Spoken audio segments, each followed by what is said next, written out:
frankly, if you're asking me the question, I'm disappointed that Wes Streeting has been appointed Defence Secretary. I think there are other people who have a longer background in defence. Dan Jarvis, who's only just been appointed, I think was a good appointment after John Healey. Personally, I'm disappointed that he's not remained in the job. But if Wes Streeting is prepared to listen, to learn, then there's no reason why over time he can't be an effective Defence Secretary. But he's got to remember that the man in number 11 actually knows the stuff about defence, and there's no point trying to pull any wool over his eyes. Andy Burnham has been PM for less than 24 hours. Already he's having to deal with a threat from Russia. A Russian warship shadowed by a Royal Navy vessel carried out a live fire artillery exercise just 40 nautical miles south of Plymouth yesterday. Was that a deliberate move by the Russians to test Burnham out? The team supporting the PM now includes former Defence Secretary John Healey as Chancellor and Wes Streeting at Defence. Is that a strong look? We're joined now by Lord Dannatt. Richard Dannatt, the former head of the British Army. Richard, morning to you. Stig, good morning to you too.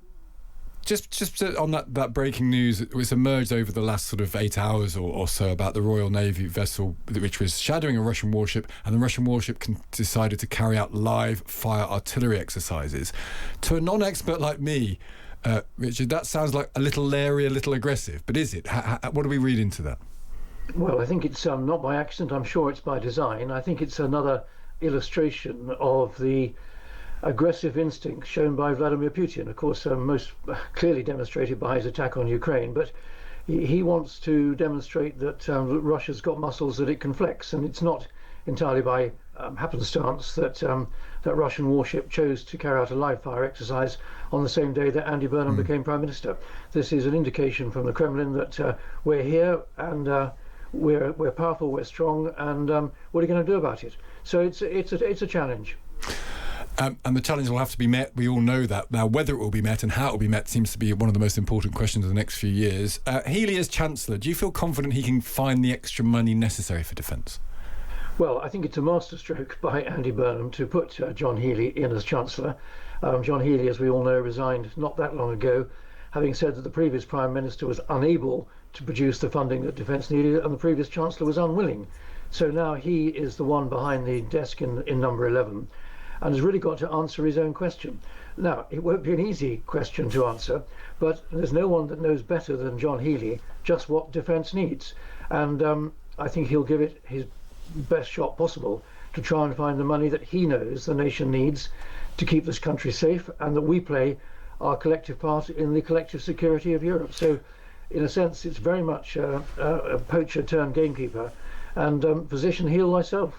Exactly, but will he do it is an interesting question, because it's got to just be more than rhetoric, hasn't it? That means getting to 3% of GDP by the end of this decade and 3.5% by the end of next decade. And when we talk about that, it sounds plausible. And then you realise that 3.5% is extra £35 billion a year. Are we fooling ourselves when we have these conversations, Richard, that actually we'll ever get to that level of defence spending?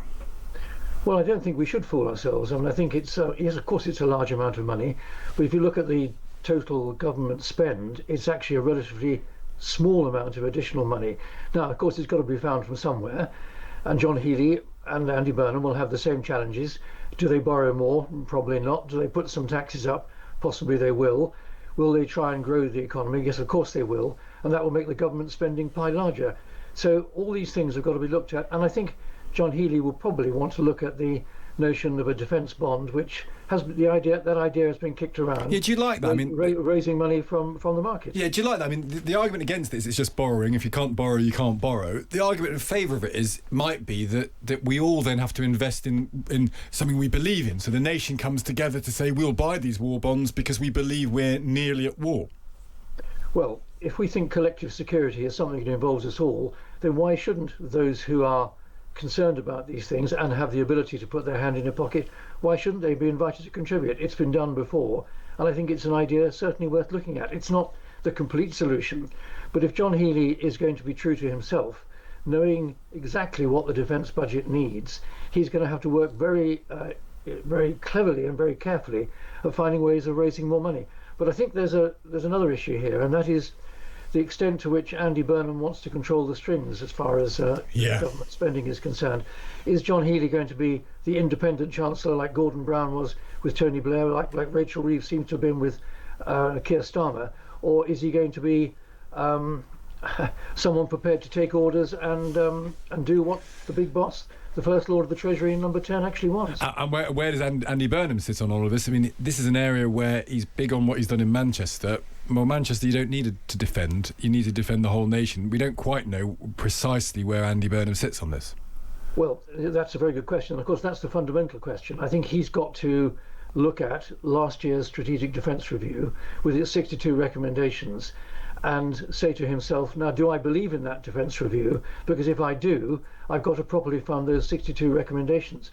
On the other hand, if he says to himself, either because we can't afford it or because I'm not sure that that defence review was right, he's then got to review that review.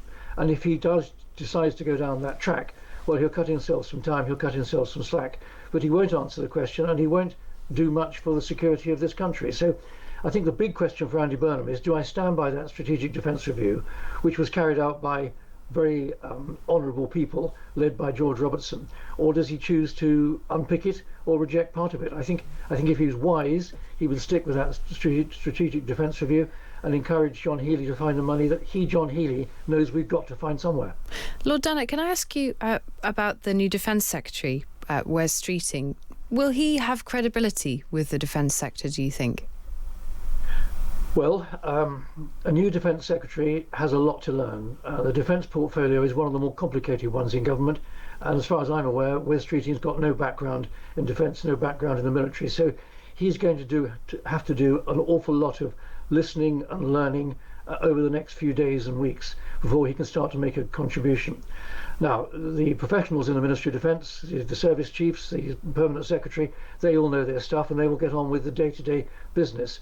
So, frankly, if you're asking me the question, I'm disappointed that Wes Streeting has been appointed Defence Secretary. I think there are other people who have a longer background in defence. Dan Jarvis, who's only just been appointed, I think was a good appointment after John Healey. Personally, I'm disappointed that he's not remained in the job. But if Wes Streeting is prepared to listen, to learn, then there's no reason why over time he can't be an effective Defence Secretary.